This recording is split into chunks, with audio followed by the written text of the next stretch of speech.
What's up, it's Nick Monty.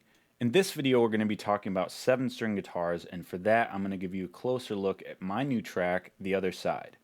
I want to go over two core concepts here. One is EQing things in context, and two is using a synth pad to help other elements blend into the mix. So, this track is a synth pop track, but I added heavy 7-string guitars into it to give it more of a rock feel. When you do this, it's very important to get the EQ right, otherwise you're going to have a lot of frequencies jumping out at you that you don't want. The reason for this is that most high gain guitars have a lot of harmonic content, and especially a lot in the low mids that you may not want in a mix. So, without further ado, I'm going to show you this song section in context, and then I'm going to solo out those 7 strings so you can hear what they're doing individually. Here we go. This is a calling coming straight from the sky.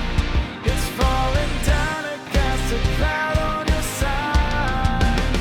Turning the surfaces to mirrors.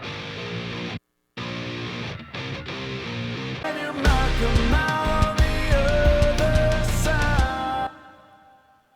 Cool. So, you heard everything that's going on, and then I showed you that the 7 strings. So what we have here is I'm using the VMR on both of these guitars to add a little bit of presence, a little bit of high mid in a certain area, and then a little bit of thickness. And basically this is just sweetening the sound up a little bit. Then I'm sending both of these guitars to a bus here where I'm doing subtractive EQ. And first thing I'm doing is high passing up to 80 because you don't really need anything below 80 in guitars because that's where the bass is going to sit and that's where the kick is going to sit, so those two are going to conflict with one another. And then I'm pulling out 329, 729, so a little bit of low mid and then a little bit of just standard mids. So now what I'm going to do is play the song and then bypass this EQ and then bring it back in so you can listen to what it's actually doing here. So watch for the bypass. This is a calling coming straight from the sky. It's falling down and cast a cloud on your side. Turning the surfaces to mirrors that shine. If you fall in, you might come out on the other side. So what I hear there is when I bypass that, it kind of takes the cleanness away from that sound, and you hear a little bit too much of low mids, a little bit too much kind of low warbling. And when I put it back in, it cleans things up. So what I'm going to do here is we're going to go back to the factory default. I'll go ahead and just put this high pass back on here because you can do it by taste, but I know I'm not going to need anything below 80. And then what I'm going to do here is I'm going to recreate what I did by hearing things within context. So here we go. This is a calling coming straight from the sky. It's falling down and cast a cloud on your side.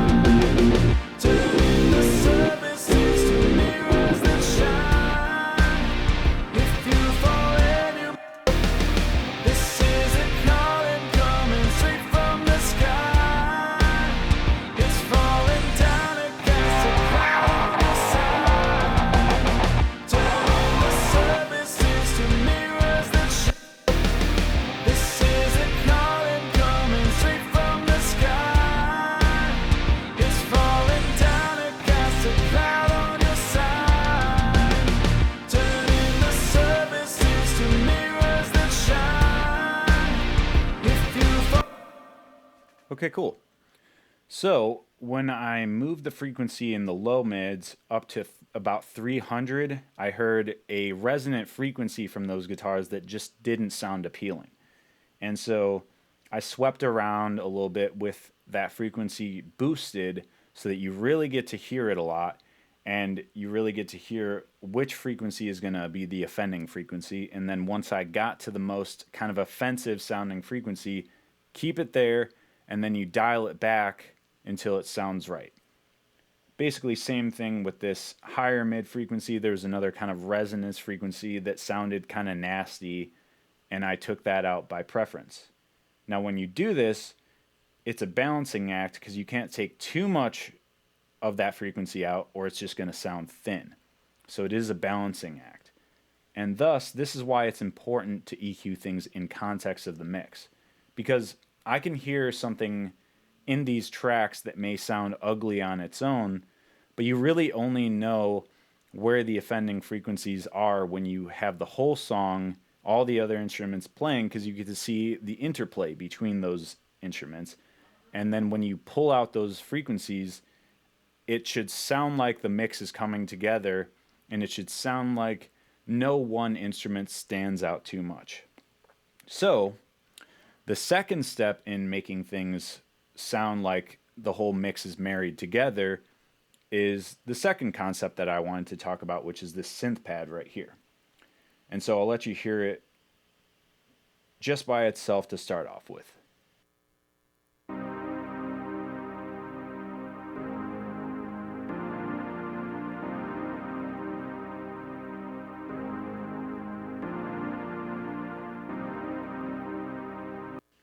Okay, now I'm going to add the guitars into that so you can hear how that pad interacts with the guitars.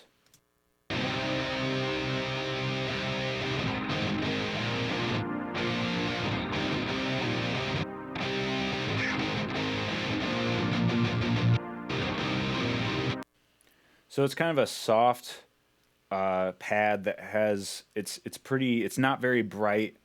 It's kind of deep sounding, and so it goes along with those 7-string guitars, which are also very deep sounding, and it gives it a little bit of ambience, and it kind of softens things up.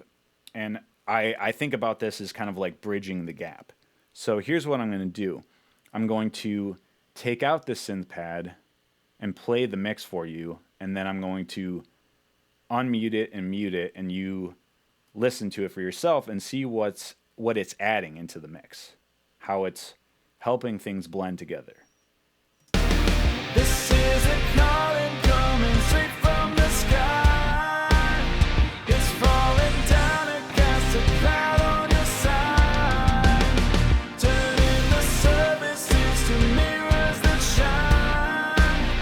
If you fall in, you might come out. Now, what I noticed there is when I take the synth pad out, it's those stops on the 7-string guitars. Dun, dun, dun, dun, dun, dun. When it stops, that pad kind of helps bridge the gap because it doesn't have such an abrupt stop. So it kind of blends those things together in a way that's more pleasing so that you don't necessarily just hear this as a straight up rock song, because I'm trying to kind of blend genres here. So, if you like this video, give it a like, comment below, and I'll see you in the next one.